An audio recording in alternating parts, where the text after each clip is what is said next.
Baik. Allah Subhanahu wa taala bersumpah di sini dengan mengambil sumpah para malaikat. Allah mengatakan di sini wan nazi'ati gharqa, demi malaikat yang mencabut nyawa, gharqa dengan sangat kerasnya. Wan nasyitati nashta, demi malaikat yang mencabut nyawa dengan lemah lembutnya. Wassabihati sabha, demi malaikat yang turun dari langit dengan sangat cepat. Fassabiqati sabqa, demi malaikat yang mendahului dengan sangat kencang. Falmudabbirati amra, dan demi malaikat yang mengatur urusan dunia.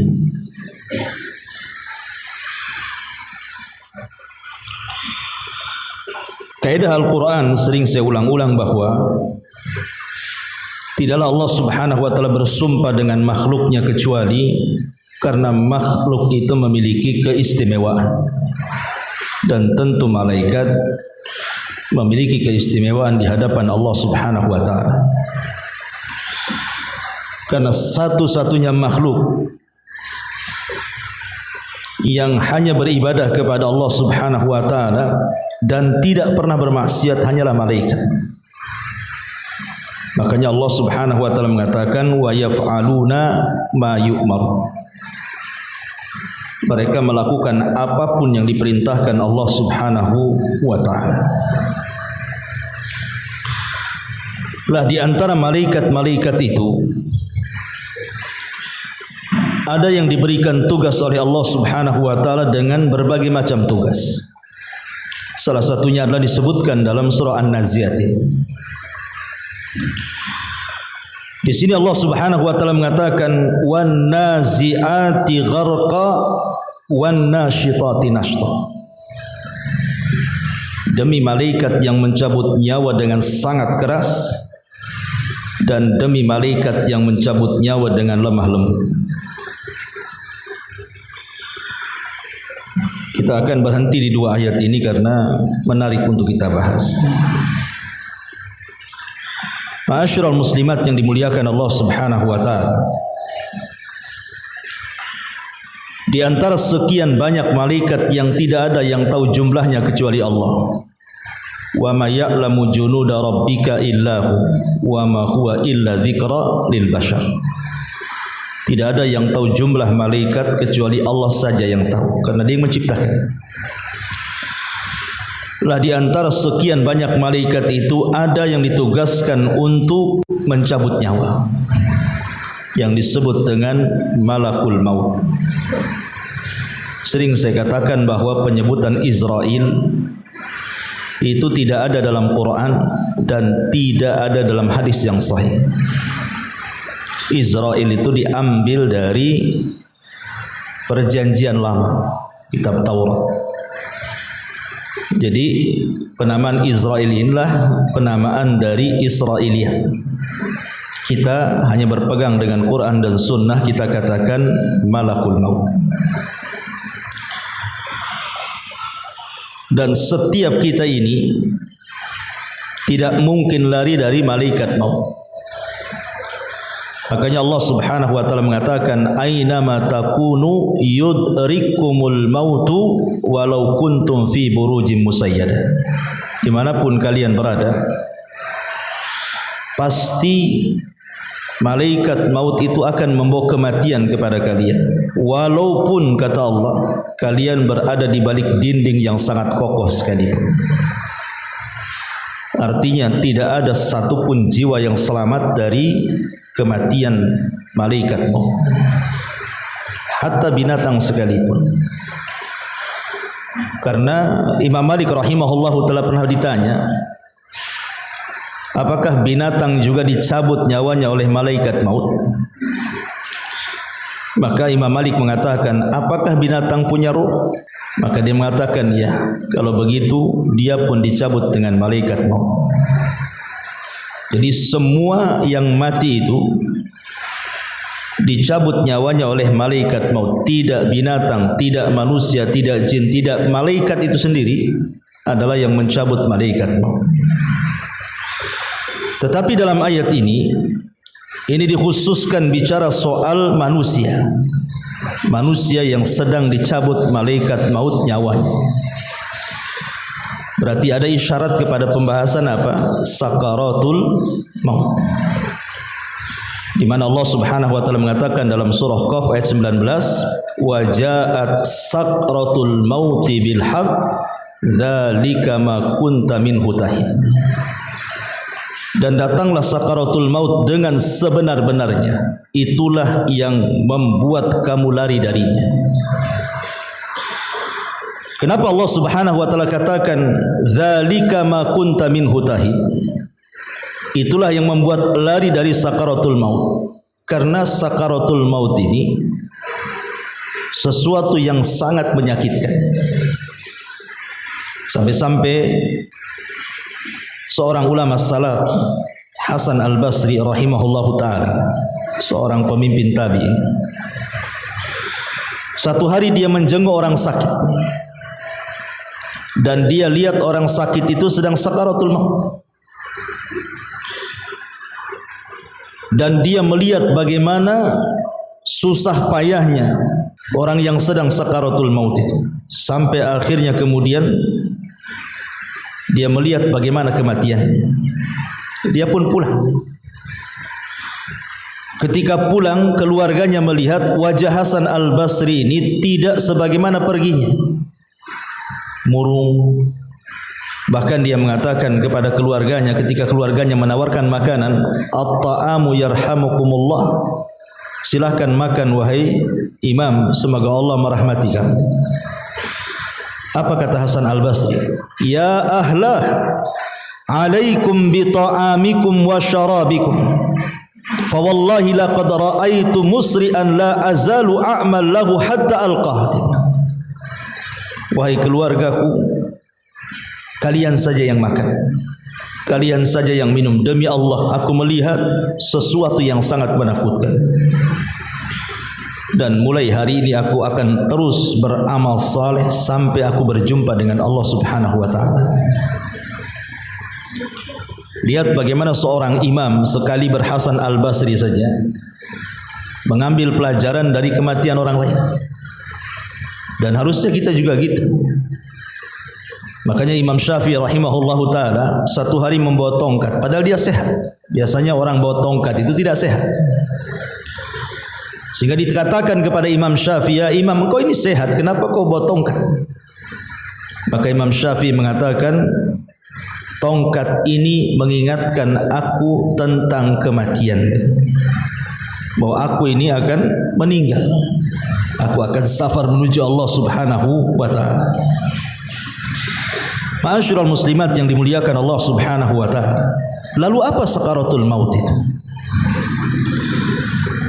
Ketika malaikat maut datang kepada kita, kemudian mencabut nyawa kita, kalau dia seorang kafir, Allah katakan an-nazi'ati gharqa, maka malaikat maut itu akan mencabut dengan sangat keras.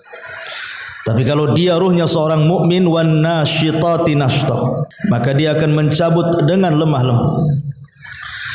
Tapi selemah lembutnya malaikat mencabut nyawa kepada seorang mukmin sekalipun, hatta para nabi sekalipun, maka tetap saja ada namanya sakaratul maut. Ada ulama yang membedakan antara sakaratul maut dengan ghamaratul maut.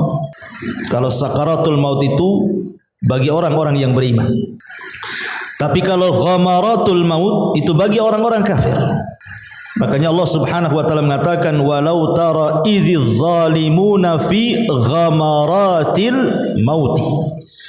Tidakkah kau lihat ketika orang-orang zalim itu berada dalam ghamarat, ghamaratus siksaan yang luar biasa saat kematian.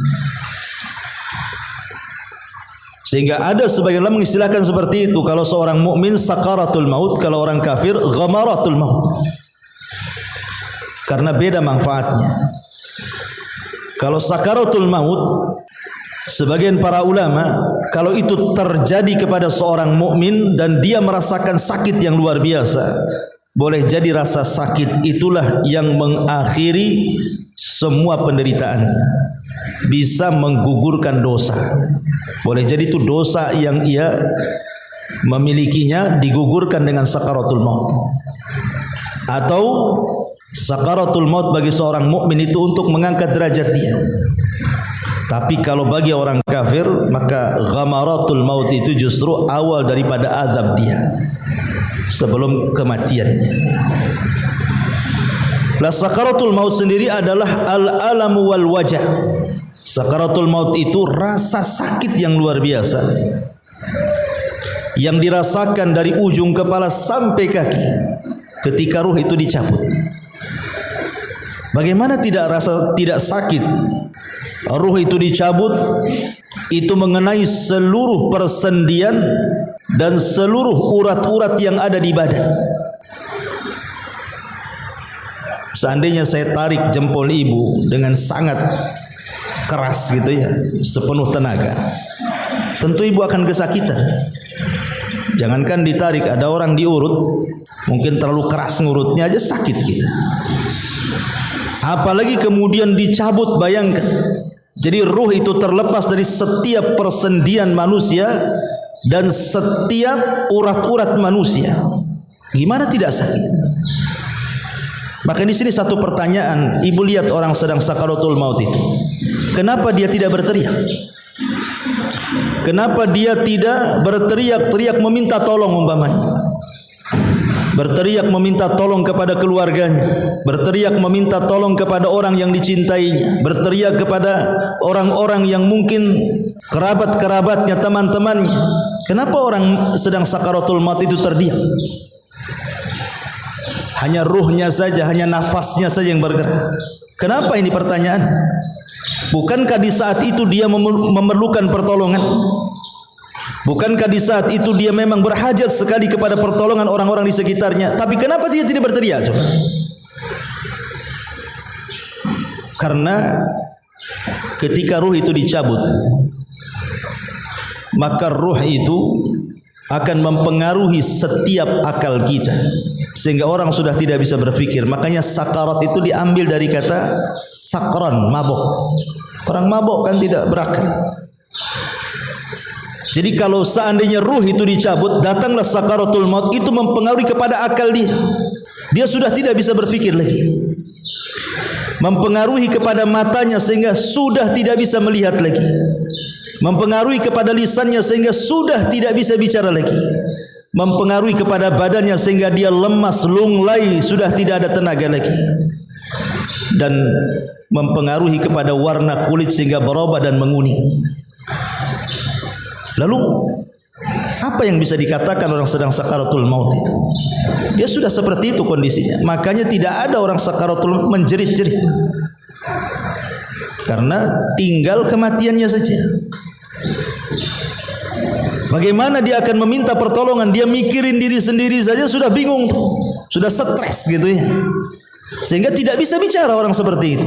Makanya lihat, jarang kita menyaksikan orang yang ketika ditalqin membaca kalimat la ilaha illallah kan. Padahal itu kalimat yang paling mudah diucap, kecuali orang-orang yang memang ditakdirkan dia husnul khatimah.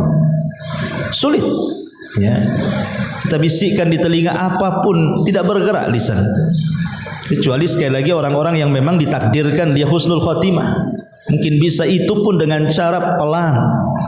Tidak bisa kita paksakan yang mengucapkan kalimat itu, karena memang kondisinya tidak bisa dibayangkan. Makanya diriwayatkan dari Nabi Allah Ibrahim alaihi salatu wassalam, ketika dia meninggal dunia, maka Allah subhanahu wa ta'ala mengatakan kepada Nabi Ibrahim ini, kaifa wajadtal mauta? Ya Ibrahim, apa yang kau rasakan saat kematian?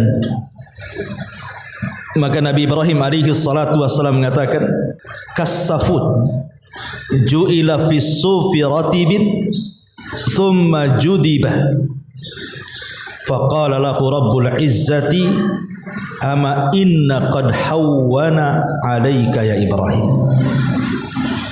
Maka Ibrahim mensifatkan bagaimana rasa sakitnya kematian itu. Dia mengatakan apa? Seperti safud. Safud itu pisau yang bengkok, macam cerulit.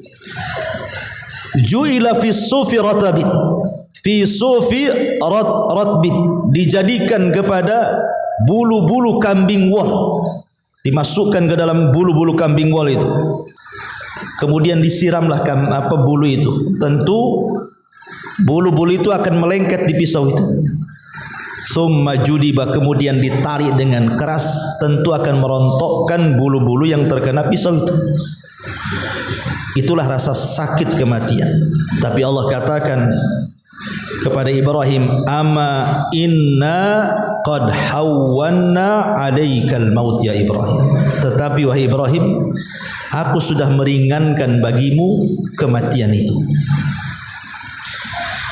Bahkan diriwayatkan juga dari Nabi Musa alaihi salam, ketika ruhnya tercabut menghadap Allah Subhanahu wa taala, dia pun ditanya, ya Musa, kaifa wajadtal mauta? Wahai Musa, bagaimana engkau merasakan kematian? Maka Musa mengatakan, wajadtu nafsi kasyatin hayyatin biyadil qassab tuslahu. Aku dapati diriku saat kematian itu seperti kambing yang masih hidup. Kemudian datang tukang jagal, kemudian dikuliti. Coba kambing yang masih dikuliti, apa tidak menjerit-jerit kambing itu? Seperti itu kata Nabi Musa alaihi salatu wassalam. Bahkan dalam riwayat dia mengatakan, wajadtu nafsi kal usfur al hayy hina yuqla fil miqlah la yamutu fayastari wa la yanju fayatir. Aku dapati kematian itu seperti burung yang masih hidup, yang dicemplungkan ke dalam air yang sangat mendidih. Dia tidak bisa istirahat dengan kematian dan tidak bisa selamat dengan terbang, katanya. Saking merasakan sakit yang luar biasa. Ini kinayah bagaimana sakaratul maut itu sesuatu yang menyakitkan pada setiap manusia. Sehingga diriwayatkan dari Amirul Mukminin Umar bin Khattab radhiyallahu anhu, atau dari Shaddad ibn Aus radhiyallahu anhu. Dia mengatakan apa? Al mautu afda'u haulin fid dunya wal akhirah 'alal mu'min wa huwa ashad min qardin bil maqaridi wa ghalyin fil quduri walau annal mayyita nushira ay bu'itha minal qabri min qabrihi fa akhbara ahlud dunya bi alamil mauti man tafa'u bi aishin wa la taladzadu bin naumin. Kata Shaddad ibn Aus radhiyallahu anhu mengatakan, kematian itu sesuatu yang menakutkan baik di dunia ataupun di akhirat bagi seorang mukmin, karena lebih sakit dibandingkan seseorang dikelupaskan kulitnya atau seperti orang yang kemudian direbus dalam air yang mendidih. Kalau seandainya orang mati itu dibangkitkan kembali dari kuburnya, hidup lagi ke dunia, tentu mereka akan menghabarkan penduduk dunia ini bagaimana rasanya kematian. Dan ketika penduduk dunia ini mendengar bagaimana seorang mayit yang dihidupkan kembali kemudian menceritakan kematiannya, man tafa'u bi aishin, tentu mereka tidak akan ada gunanya hidup, wala taladzadu bin naumin, bahkan mereka tidak akan tenang tidur, katanya. Lihat bagaimana ini gambar ulama salaf, kan gitu. Jadi kalau seandainya orang yang dikubur itu dihidupkan kemudian menceritakan bagaimana rasa kematian itu, tentu kita tidak akan tenang hidup. Tidur pun tidak akan pulas. Karena di sini kata beliau, walau annal mayyita nusyira fa akhbara ahlad dunya Kalau seandainya si mati itu dibangkitkan hidup lagi, kemudian menghabarkan kepada seluruh penduduk dunia, bagaimana rasanya dia ketika mati itu? Maka beliau mengatakan, man tafa'u bi aishin wala taladzatu bin naum. Tentu mereka tidak ada guna hidup, bahkan tidak akan merasakan lezatnya tidur, karena terpikir bagaimana kematian itu akan datang. Ma'asyiral muslimat yang dimuliakan Allah Subhanahu wa taala, dari sini maka seorang mukmin harus mengambil ibrah dari kematian orang lain. Karena sakaratul maut itu bukan perkara yang sangat ringan, tapi yang sangat berat. Makanya kemudian di antara ibrah yang disebutkan para ulama tentang sakaratul maut itu, yang pertama, bahwa sakaratul maut bagi seorang mukmin boleh jadi itu sebuah rahmat bagi mereka, mengangkat derajat mereka, menambah kebaikan mereka, atau mungkin menggugurkan dosa-dosa mereka. Tetapi rasa sakit yang diderita oleh orang yang sedang sakaratul maut juga ada pelajaran bagi kita, bahwa Allah Subhanahu wa taala dengan kemahabesarannya mampu melakukan seperti itu kepada siapapun dari hambanya, tidak para nabi, apalagi kita. Para nabi saja merasakan sakaratul maut yang luar biasa. Bahkan Nabi kita Muhammad sallallahu alaihi wasallam saja mengatakan kepada Aisyah radhiyallahu anha, ala wa inna lil mauti la sakarat. Ingat, pada setiap kematian itu ada sakarat, ada rasa sakitnya yang luar biasa. Itu maksudnya, termasuk Nabi. Jadi di sini akan mematahkan setiap kesombongan manusia. Anda yang pernah congkak hidup di dunia, sombong dengan kekayaan, sombong dengan jabatan, sombong dengan pangkat, sombong dengan kecantikan, ketampanan, atau sombong dengan apalah benda-benda dunia ini, ada saatnya Anda akan merasakan sakaratul maut itu. Lalu apa kesombongan itu di hadapan sakaratul maut itu? Ma'asyiral muslimat yang dimuliakan Allah Subhanahu wa taala, di sini Allah Subhanahu wa taala mengatakan, karena begini Buya, sebagian para ulama, apabila ibu ini datang ke orang yang sedang nazah, mungkin di hadapan ibu itu ada orang yang sedang sakaratul maut, itu disunahkan untuk membasahi kapas, kemudian dibalurkan di lidah supaya ada air masuk. Karena saat itu orang yang sedang sakaratul maut itu, dia sedang kehausan yang bersangatan, sehingga mengeringkan tenggorokan dan susah untuk mengucapkan kalimat. Susah, orang sedang sakaratul maut itu bicara aja susah, kering kerongkongannya, haus yang luar biasa.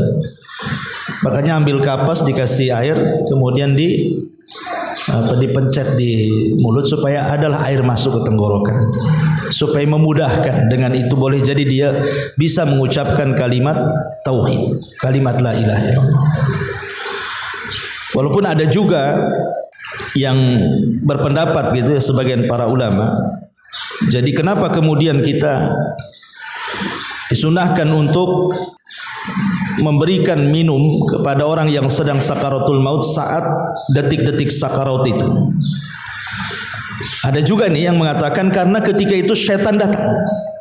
Ya'ti syaitan bima'in zalalin. Jadi syaitan datang kepada orang yang sedang nazah ini dengan air yang sangat putih bersih seperti telur.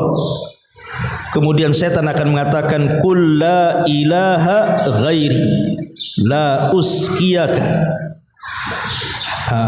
Qul la ilaha ghairi hatta uskiyaka. Kata setan, dia mengatakan, katakan tidak ada Tuhan selain aku, kata setan, maka aku akan beri minum kepadamu. Dari sini kita tahu bahwa setan itu lebih dekat dengan kematian. Orang yang sedang mati itu setan lebih dekat. Karena diriwayatkan dalam sebuah asar yang dinukilkan dalam kitab Aunul Ma'bud, di mana syaitan itu dikatakan anna syaitan la yakunu fi hali ashaddi ala ibni adam minhu fi halil mauti. Setan tidak menggoda anak Adam melebihi hebatnya godaan pada saat orang sedang sakaratul maut. Kenapa demikian? Karena setan akan mengatakan yaqulu li awani dunakum hadza fa innahu in fatakumul yaum lam talhaquhu ba'dal yaum. Maka setan akan mengatakan kepada teman-temannya, berkumpullah kalian di sini. Berkumpullah kalian di sini. Jika kalian tidak bisa menyesatkan pada hari ini, maka kalian tidak akan bisa menggodanya setelah ini. Karena dia akan mati. Jadi itu kesempatan terakhir bagi setan itu. Makanya orang-orang yang sedang sakaratul maut akan berkumpul setan di situ. Jangan sampai kemudian dia itu meninggal dalam kondisi mengucapkan 2 kalimat syahadat, atau mungkin mengucapkan kalimat tauhid, atau mengucapkan Al-Quran dan begitu seterusnya. Jangan sampai setan itu kemudian melihat orang yang sedang sakaratul maut mati husnul khatimah. Kalau bisa dibuat suul khatimah. Makanya Imam Ahmad rahimahullahu ta'ala bercerita saat bagaimana beliau saat pingsan didatangi setan kan itu. Didatangi setan agar Imam Ahmad ini meyakini agama yang lain dan berpindah dari Islam. Dan itu diceritakan kepada anaknya. Kalau sekelas Imam Ahmad menceritakan bagaimana saat kematiannya setan datang menggoda dia supaya dia kufur, sementara dia imam ahli sunnah wal jamaah, loh apalagi saya, ibu-ibu atau siapapun kan gitu. Maka setan akan lebih banyak lagi. Inilah yang ditakutkan seluruh ulama salaf.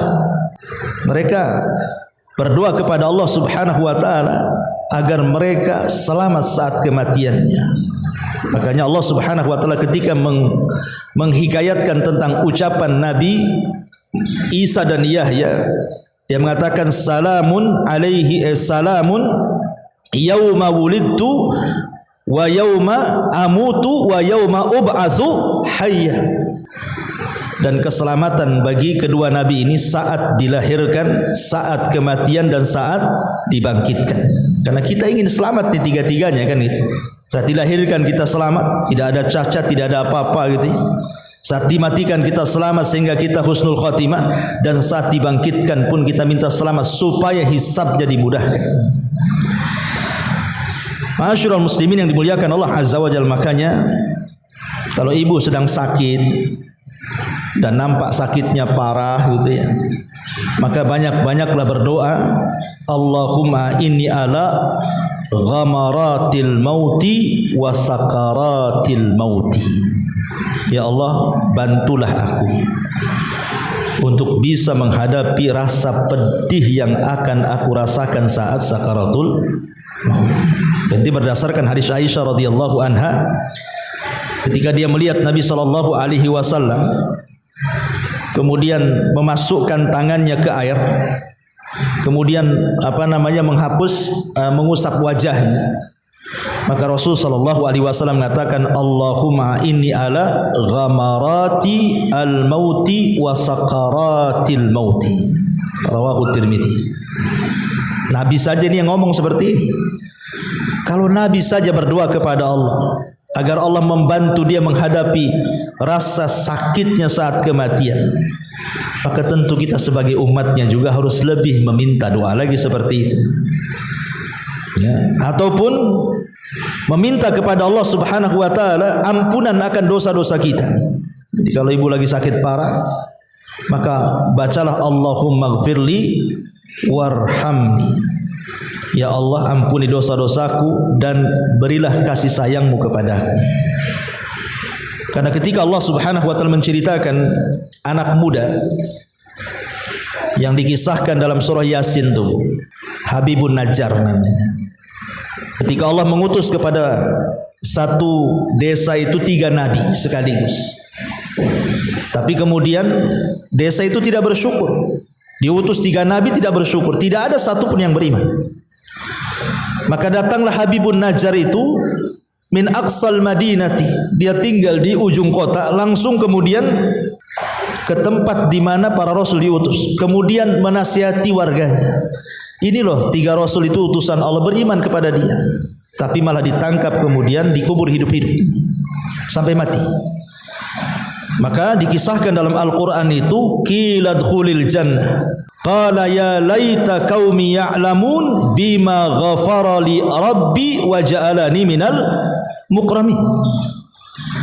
Maka anak muda setelah mati ini Allah katakan, masuklah kau ke dalam sorga. Kemudian dia bicara dan mengatakan, duhai kiranya kaumku tahu setelah kematianku bagaimana posisiku di hadapan Allah. Allah sudah mengampuni dosa-dosaku dan menjadikan aku termasuk orang-orang yang dimuliakan. Jadi kita meminta kepada Allah dengan terus berdoa, Allahumma gfirli warhamni, dan kita katakan Allahumma inni ala ghamaratil mauti wa sakaratil mauti. Ya Allah, ampuni aku, rahmati aku. Ya Allah, tolong bantu aku bisa menghadapi detik-detik rasa sakit yang akan dirasakan saat sakaratul maut. Ma'asyiral muslimat yang dimuliakan Allah Subhanahu wa taala. Di sini Allah Subhanahu wa taala mengatakan wan naziati gharqa. Demi malaikat yang mencabut nyawa dengan sangat keras. Tentu wan naziati gharqa ini kematian, bicara soal kematian orang kafir. Dan ini sebagaimana hadis yang dikeluarkan Imam Ahmad dan juga Hakim dan disahihkan oleh Syekh Nasiruddin Al-Albani rahimahullah ta'ala dalam kitabnya Sahihul Jami' dari hadis Bara bin Azib radhiyallahu yang sangat panjang, di mana Nabi SAW mengatakan, innal abdal kafir, sesungguhnya hamba yang kafir itu, idza kana finqita'in minad dunya wa iqbalin minal akhirah, kalau dia hendak terpisah dari dunia dan menghadap akhirat, nazala ilaihi minas sama malaikatun sudal wajh. Nazala ilaihi minas samai malaikatu sudul wujuhi ma'akumul masuh fayajlisuna minhu maddal basar thumma yaji'u malakul mauti hatta yajlisa inda ra'sihi fayaqul ayyatuhan nafsul khabithah ukhruji ila sakhatin minallahi wa ghadabi. Maka malaikat akan turun dari langit dengan wajah yang menyeramkan, hitam wajahnya, dan mereka membawa kain kafan dari neraka. Kemudian mereka duduk di depan orang yang akan dicabut nyawanya itu sejauh mata memandang. Kemudian datanglah malaikat maut sehingga duduk di sisi kepalanya. Kemudian dia akan berteriak, hei jiwa yang buruk, keluar kepada kemurkaan Allah Subhanahu wa ta'ala dan kemarahan. Dari sini diambil faedah bahwa malaikat maut itu ketika mencabut nyawa tidak sendirian, tetapi ada malaikat-malaikat pembantu malaikat maut. Apa fungsinya pembantu-pembantu itu? Pembantu-pembantu itulah yang menarik ruh dari setiap persendian dan dalam setiap urat-urat dan tulang-tulang manusia didorong. Jadi yang mendorong ruh itu keluar siapa? A'wan malakul maut. Jadi a'wan malakil maut ini, teman-teman malaikat maut itulah yang mendorong ruh itu supaya keluar. Lah ketika kemudian ruh sudah dihulkum di sini nih, sudah ditenggorokan, disitulah tugas malaikat maut mencabut. Jadi malaikat maut itu mencabut setelah ruh ditenggorokan, cabut gitu. Karena ruh itu keluar dari mulut orang. Lihat bagaimana di sini Allah katakan, Rasulullah SAW katakan, fatafarraqa fi jasadihi fayantazi'uha kama yantazi'us safud minas sufil mablul. Maka ruh itu akan tafarraq, berpencar dari jasadnya, kemudian akan tercabut seperti tercabutnya pisau, seperti cerulit yang dimasukkan ke dalam bulu-bulu kambing wol, kemudian disiram, kemudian dipaksa dicabut dengan sangat kerasnya. Kemudian faida akhadah ketika malaikat maut sudah mengambilnya, lam yada'uha fi yadihi, maka malaikat pembantunya tidak membiarkan ruh itu berada di tangan malaikat maut, langsung diambil, kemudian diletakkan di kain kafan dari neraka. Setelah kemudian ruh itu diletakkan di kain kafan dari neraka, apa yang terjadi? Wa yakhruj minha ka'antanir rih, maka muncul bau yang tidak sedap. Dari kain kafan itu muncul bau yang sangat busuk sekali. Kemudian bau itu membumbung sampai ke langit. Tidak ada satupun malaikat yang ada di langit yang mencium bau itu, kecuali mereka melaknat dan mengatakan, ruhnya siapa bau sekali. Maka malaikat pembawa ruh yang jahat itu mengatakan, ini ruhnya hadza ar-ruhul khabith, ini ruh orang jelek, orang jahat, orang kafir, orang munafik, ya. Dan mengatakan fulan ibnu fulan bi akbahi asma'ihi, disebutkan dengan nama yang paling buruk yang ia tidak sukai saat di dunia ia mendengarnya. Naudzubillah. Kemudian dibawalah ruh itu ke langit, tapi malaikat penjaga langit pertama tidak mau membuka. Kemudian Nabi SAW membacakan ayat la tufattahu lahum abwabus sama wa la yadkhulunal jannah hatta la tufattahu lahum abwabus sama wa la yadkhulunal jannah hatta yalijal jamalu fi samil khiyat. Maka pintu-pintu langit satu pun tidak ada yang dibuka, dan mereka tidak akan masuk surga sampai ada cerita unta masuk ke liang jarum. Fayaqulullahu azza wa jalla, maka Allah akan mengatakan, akan berfirman, uktubu kitabahu fi sijin, letakkan catatannya, balikkan ke sijin. Sijin itu ada yang mengatakan dia di bawah lapisan yang paling bawah, bukan lapisan 7, di bawahnya lagi, sudah ada lapisan lagi. Bumi itu kan 7 lapis. Lah di bawah lagi itu, karena setiap lapisan itu menolak, tidak mau diletakkan catatan orang jahat ini. Makanya termasuk lapisan yang ke-7 pun menolak. Makanya kemudian di bawah lapisan 7 itulah disebut sijin namanya. Letakkan di situ, gitu maksudnya. Kemudian Allah katakan, kembalikan ruhnya ke dalam jasadnya. Ketika Allah Subhanahu wa taala mengatakan kembalikan ruh ke dalam jasadnya, malaikat tidak menghantar ruh itu, tapi dilempar sampai kemudian dia menyatu dengan jasadnya, seolah-olah dia jatuh dari ketinggian yang luar biasa. Ibu bisa bayangkan jatuh dari atas masjid saja, gimana rasanya? Ini jatuh dari langit lagi. Makanya ketika dia menyatu, seolah-olah apa?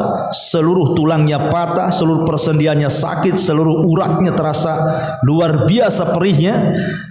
Lah ketika saat dia sedang sakit yang luar biasa, seolah-olah jatuh dari ketinggian, tiba-tiba dibentak oleh Mungkar dan Nakir pula, dan mengatakan, siapa Rabbmu, siapa nabimu, dan apa agamamu.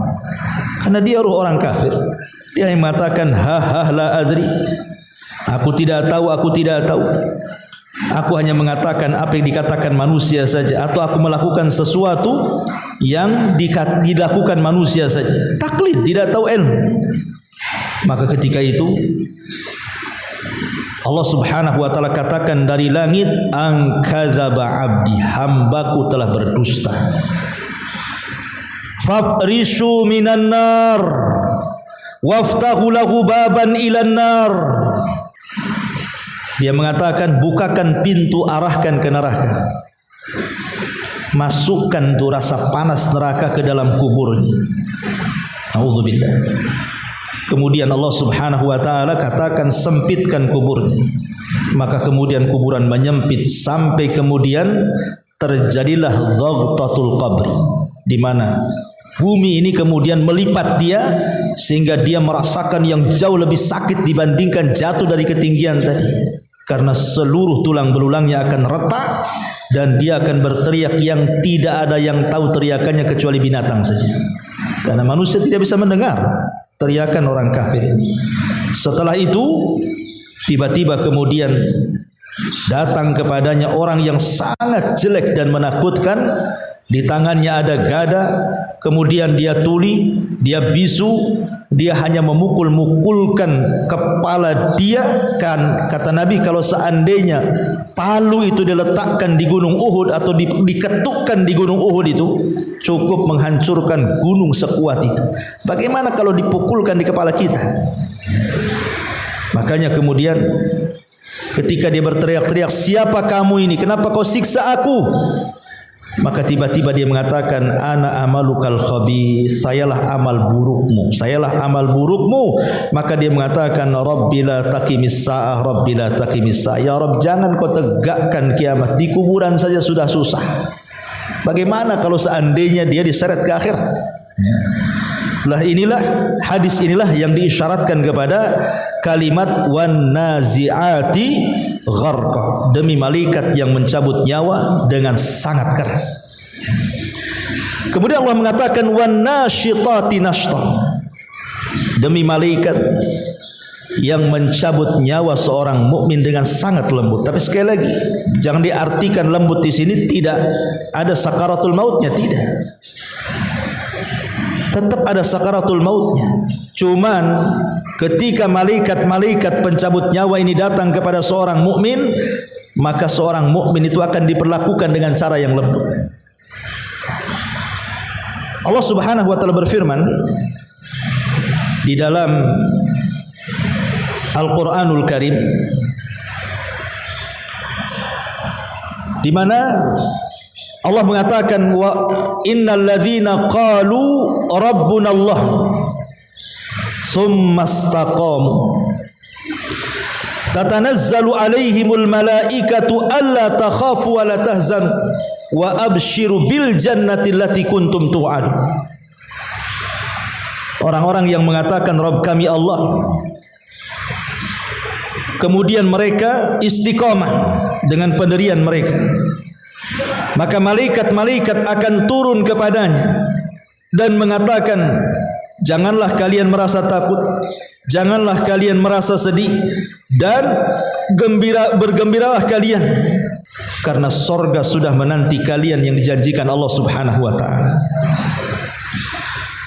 Dari ayat ini saja kita tahu bahwa bagaimana lembutnya malaikat ini saat mencabut nyawa orang ini, karena akan dibisikkan di telinganya, jangan takut, jangan sedih, karena Allah sudah janjikan sorga kepadamu. Dan Allah Subhanahu wa taala katakan dalam surah Yunus juga ayat 63-64, alladzina amanu wa kanu yattaqun lahumul busyra fil hayatid dunya wa fil akhirati la tabdila li kalimatillah dzalika huwal fawzul adzim. Orang-orang yang beriman, kata Allah, dan senantiasa bertakwa, bagi mereka berita gembira di dalam kehidupan dunia dan dalam kehidupan akhirat. Sebagian para ulama tafsir mengatakan, apa yang dimaksud kabar gembira bagi kehidupan dunia ini? Kalau kehidupan akhirat sudah jelas, Allah sudah janjikan surga kepada mereka. Ada dua penafsiran. Yang pertama, maksudnya kabar gembira itu maksudnya adalah ru'yatul mu'min, mimpinya seorang mukmin. Allah Subhanahu wa ta'ala terkadang memimpikan kepada seorang mukmin itu mimpi-mimpi indah, mimpi-mimpi isyarat tentang kebaikan dia. Dan juga ada yang mentafsirkan maksudnya kabar gembira di dunia adalah busyral malaikati lil mu'min inda ihtidharihi bil jannati wal maghfirati. Tapi juga ada yang menafsirkan maksudnya adalah kabar gembira malaikat bagi seorang mukmin saat detik-detik wafatnya, dengan disebut-sebut sorga di telinganya dan disebut-sebut ampunan di telinganya. Apa tidak senang ibu kan? Kita saja bu punya salah, saya punya salah, saya takut ketemu ibu kan itu. Tiba-tiba ibu yang datang kepada saya sudah ampuni, saya sudah maafkan. Apa enggak tenang saya ini? Padahal saya takut ketemu ibu. Tahu-tahu ibu yang datang ke saya dan mengatakan, Ustaz sudah saya maafkan. Apa enggak senang? Jadi yang tadinya takut jadi enggak takut jadinya. Apalagi kalau yang menghabarkan ini malaikat, dan saat detik-detik wafatnya, di saat takut yang luar biasa, tiba-tiba kemudian ada kabar bahwa dosa-dosa yang kita lakukan di dunia diampuni Allah. Apa enggak tenang? Itulah kelembutan malaikat maut saat datang menghadap kita. Kalau kita orang beriman dan orang yang bertakwa. Dalam hadis Bara bin Azib radhiyallahu anhu juga dikatakan, annal mu'min idza hadarahul maut. Seorang mukmin itu kalau mendekati ajalnya, ja'ahul mautu bidul wujuh, maka datang malaikat kepadanya dengan wajah yang sangat putih bersih. Bidus siyab, dengan pakaian yang sangat putih bersih. Wajahnya bersih putih, pakaiannya bersih putih lagi. Faqalu, dan mengatakan, ukhruji ayyatuhar ruhut tayyibatu ila rauhin wa rauhanin wa rabb ghairi ghadban. Maka malaikat ini akan membisikkan di telinga kita orang-orang yang beriman, keluarlah wahai roh yang baik, menuju kepada ketentraman dan rezeki dari Allah Subhanahu wa taala, serta menuju kepada Tuhan yang tidak akan pernah murka selamanya kepada. Subhanallah. Al-Quran mengatakan di dalam Al-Quran, ya ayyatuhan nafsul mutmainnah irji ila rabbiki radiyatan mardiyah. Dalam Quran, malaikat maut akan mengatakan, wahai ruh yang tenang, wahai ruh yang baik, keluarlah dengan tenang kepada keridhaan Allah Subhanahu wa taala. Kalau dalam hadis, keluarlah roh yang baik untuk menuju kepada ketentraman dan rizki dari Allah serta Tuhan yang tidak pernah murka selamanya kepadamu.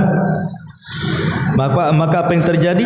Fatakhruju min famihi kama tasilul qatratu min famis siqa, kata Rasul. Maka ruh itu akan keluar dari mulutnya sebagaimana tetesan air keluar mengalir dari mulut wadah minuman.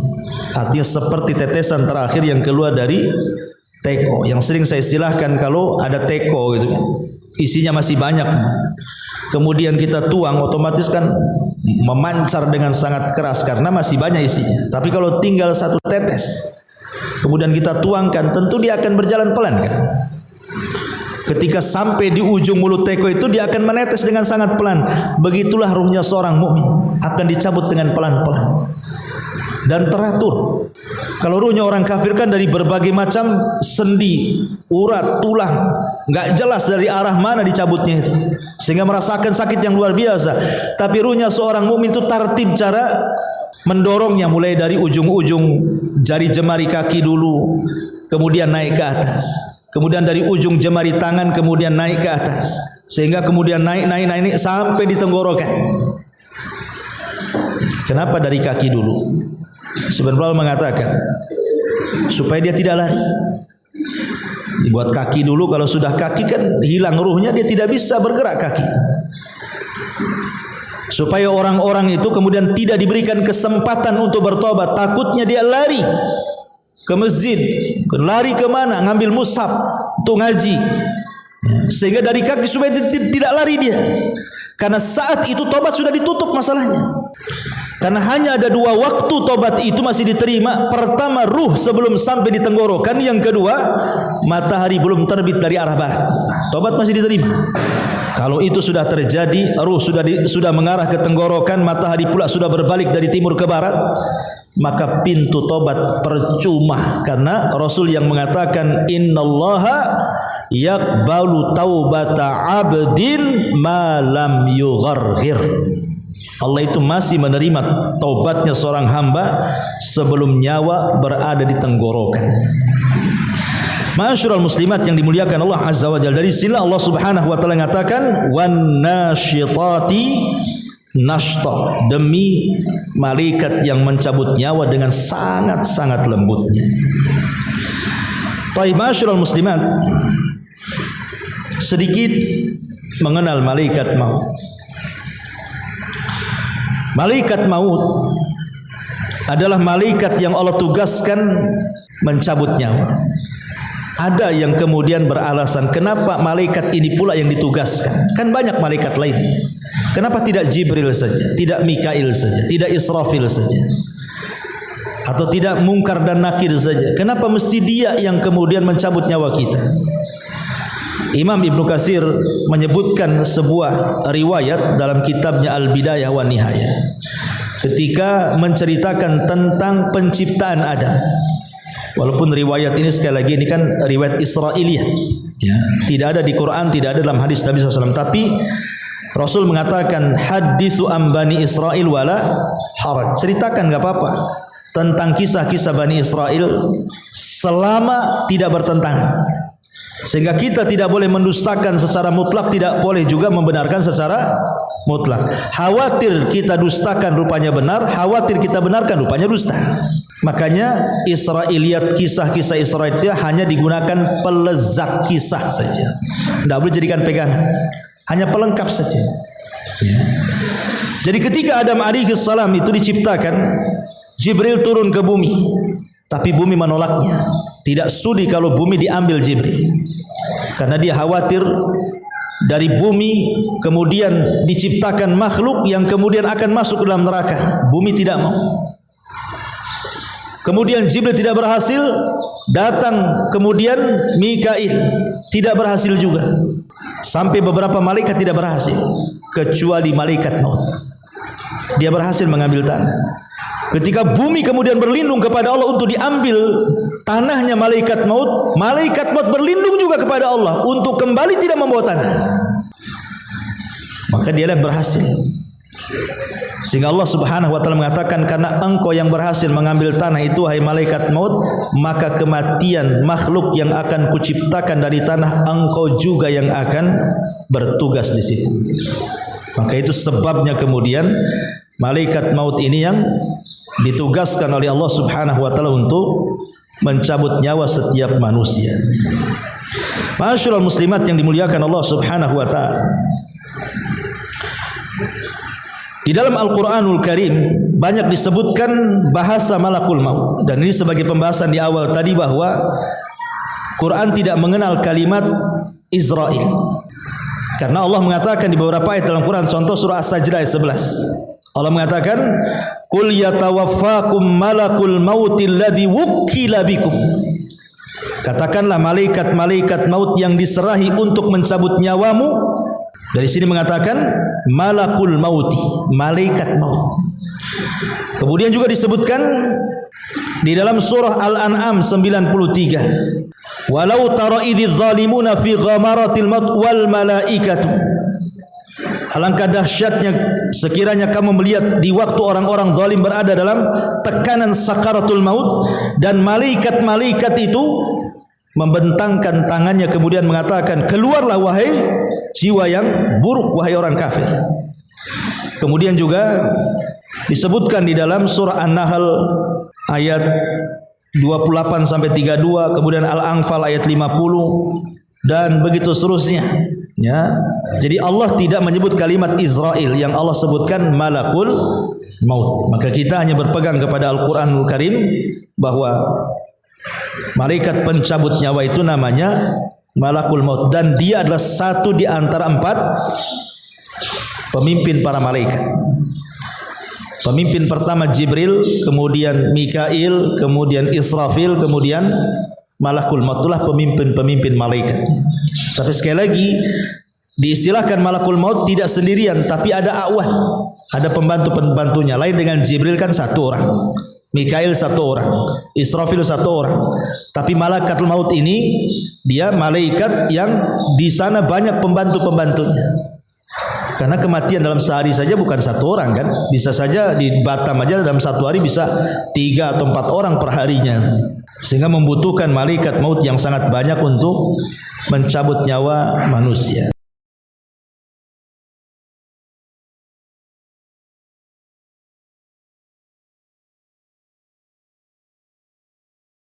Subhanallah walhamdulillah wa la ilaha illallah wallahu akbar. Subhanallah.